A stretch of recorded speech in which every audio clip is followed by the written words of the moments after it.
And we're back, baby. We got a lot of news to break down today. I'm excited about it, but the Blackhawks kick off in about 25 minutes. So we're going to keep the intro a little short. I am Mike Hughes, a.k.a. The Shy Kid. You are listening to the Shy Kid podcast, brought to you by iHeartRadio's very own Give Us a Shot Network. Give us a shot, give us a like, give us a follow, or don't. Just leave a comment. Tell us we need to be better. Whatever you need to get us those views, it'll work for us. But today, I'm here with Chicago's own. I'm here with born and raised, diehard Sammy Sosa fan. We're gonna be talking about everything Chicago Cubs.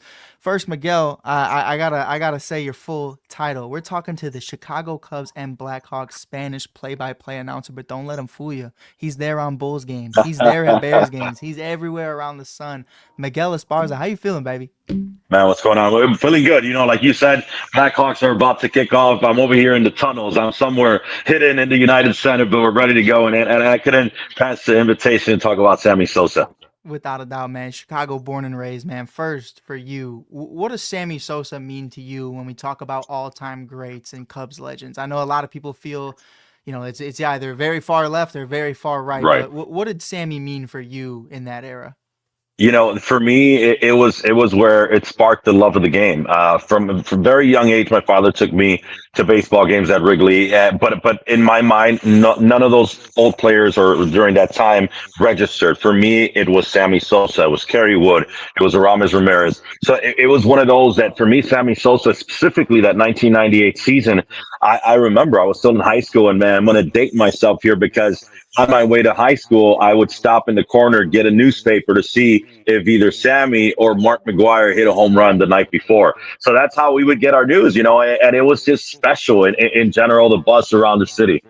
For sure, for sure. Now, we're going to get into the news a little bit later, what Sammy said, what he didn't say, and then how the Ricketts responded. But I do have a question for you because this is more so, let's take the professionalism aside. And just as a Cubs fan, where do you think the issue was between the Ricketts and Sammy? Because for, a casual fan who just loves baseball and doesn't know about the Cubs, the Ricketts didn't even own the Chicago Cubs when Sammy Sosa played here. So where do you think that beef kind of lied?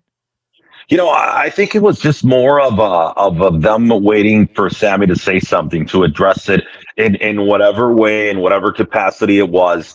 I can't tell you for sure because I'm not there. I'm not in the offices. I don't know. But the way that I perceived it is it was that, it was just a matter of them waiting for him to say something about it.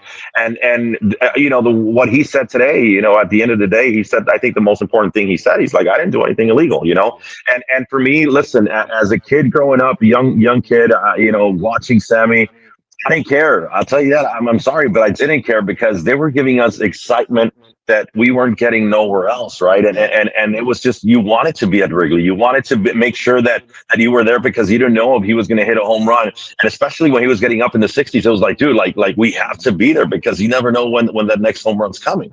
Without a doubt. And I think, like, for me, like, of course, to all the kids listening to this, we do not endorse steroids by any means, but it definitely saved the game from bankruptcy and just financial issues that it was going through. Like, we talk about, how much money the league was making, like $1 billion a year versus 2 years after Sammy McGwire and the boys. Like, we were looking at $3.7 billion profit. That's double what you were making the few years before. So, then the lockout in 95 and you're getting into all of that, like, they really saved the game. And for me, hearing this for Sammy, I was born in 2000. So obviously it's just like where you are right now, the house Jordan built. I have no idea. I've never seen him in person, but all you hear is stories. Growing up a Cubs fan, I grew up not far from Wrigley. You're hearing stories about what Slam and Sammy meant. My favorite baseball movie's Hardball, and they see Sammy Sosa. Like, I even made that clip earlier. I was like, oh, dude, that's like my favorite part of the movie. But having Sammy back, not only at CubsCon, but hopefully at some point during 2025, what do you think the recognition is going to be like when he does eventually come back to Wrigley for the fans? Man, that place is going to be wild. And I'll tell you this, I wouldn't be surprised if the Cubs right away, they said, you know what, he'll be the next inductee into the Hall of Fame, right? The Cubs Hall of Fame, because at the end of the day, that's what they've been doing at every convention, right? Announcing two new members of the Cubs Hall of Fame. I'd love it. I'd love to see Sammy and Carlos Zambrano, like that'd be amazing. But again, and it's cool. It's cool what you say, that you didn't live through these eras. And for me, every time that I walk into United Center, I look at the banners to my left where I sit. And I see that, and I live through it, So with Mhm. Sammy, for me, the excitement is I'm going to be at Cubs convention, and I'm going to be able to, at some point, I know I'm going to make it a point that I'm going to go down there and shake Sammy Sosa's hand, and Yeah. that's for me, that's my hero, right? You have to, brother. Dude, if you don't meet Sammy Sosa, I'm riding. Like we are setting it up. We are figuring it out, a time and place where Miguel Yes. Esparza gets to shake hands with Sammy Sosa. Because I mean, that's everything right there. And I think, like I said, like these guys are ghosts for all the right reasons. Yeah. Like these guys are names you will hear whispered throughout the city forever. And I think for me, whether the case was the Cubs organization as a whole felt some type of way about the steroids, or maybe, in my opinion, I think it's more about the corked bat and like the whole different conversations with that. Right. I think there's, everybody has a different opinion to why that is, or maybe just because Sammy, all you had to do is say sorry. We're 20 years Right. into this. Very stubborn man. Very stubborn Yeah, man. yeah, yeah, for sure, for sure. And to me, I think that's what it was. It was just them waiting for him to say, you know what, I'm sorry, I messed up. Let's move forward. And basically, that's what he said. And I'm perfectly fine with it. Again, we all make mistakes in our lives, Of and course. that's just the reality, right? We all have to have that second chance. And for Cubs fans, I think it's so well deserved to be able to sit there and see Sammy Sosa back at Wrigley Field. I think it's really important. And, I think especially in an off season where we didn't get Juan Soto and we didn't get Yeah, Shohei yeah, Ohtani, yeah, the yeah. the best you could give us is Sammy Sosa, and I think we'll be completely okay with that. The way in the last couple years, I have boots on the ground. I'm interviewing guys in the bleachers and people Yeah. in the stands. I even see you and Jeremiah there all the time, always Yes, waving. sir. But you And know, very proud of you. Let me stop you right there. Very proud of you. All the traction, all the work. I That's what appreciate it's you. all about. Dedication, that hard work. So it's great to see you growing before our eyes.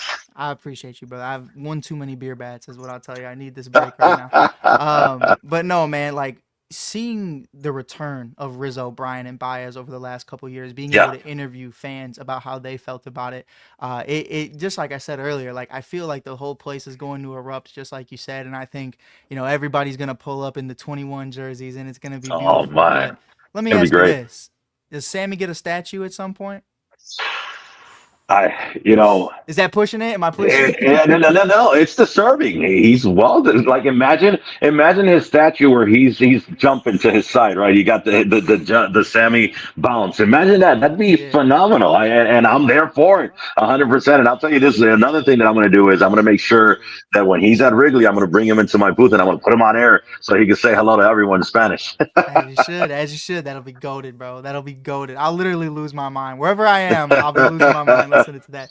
But even like you said, like we could. There's so many different iconic Sammy Sosa moments. You can even do after 9/11 if they did a statue of him Oh holding the yeah, flag. Like yeah, yeah, yeah. That'd be that's great. Oh. that's a baseball iconic moment. I don't care if he bat 150 the rest of his career. He's a Hmm. Hall of Famer for that reason and that reason only. Yeah. But man, before we get out of here, I do want to ask you a couple more questions about Sammy because it's almost, the Bulls are getting their ass dropped in Boston right now, but Are they? Oh. the Blackhawks have a lot going on today. So Yeah. really quick, can you kind of just take me through your day by day, man? What does the off season look like for you that if people still want to follow you and it's not baseball related, they can catch in tune? Yeah. I have no off season, so it's literally baseball, and we overlap. So I'm doing Bulls and Blackhawks now. We'll Mhm. overlap into the start of Cubs baseball, and then right after the we'll overlap once again. So I go year round. My break is when the NBA All Star Game happens, when the MLB All Star Game happens.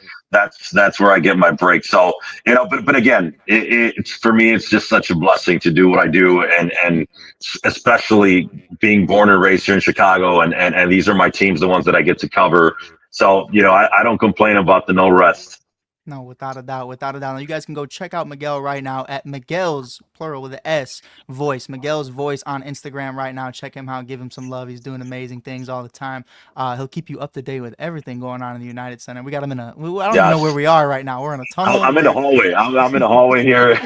I just wanted to make sure you didn't get all the Yeah, the yeah. noise.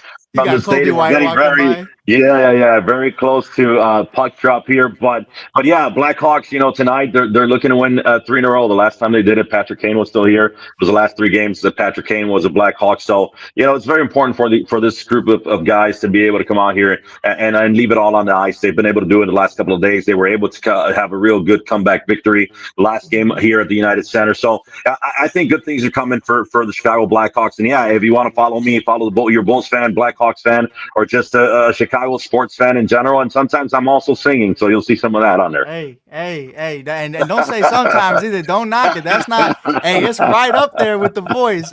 Miguel goes hard. I Appreciate can't you. lie to you. I can't lie to you. But Sammy's back in the city, ladies and gentlemen. We appreciate you guys tuning in. Always check us out on everything Give Us a Shot Network. Until then, peace. Give them a shot to do what?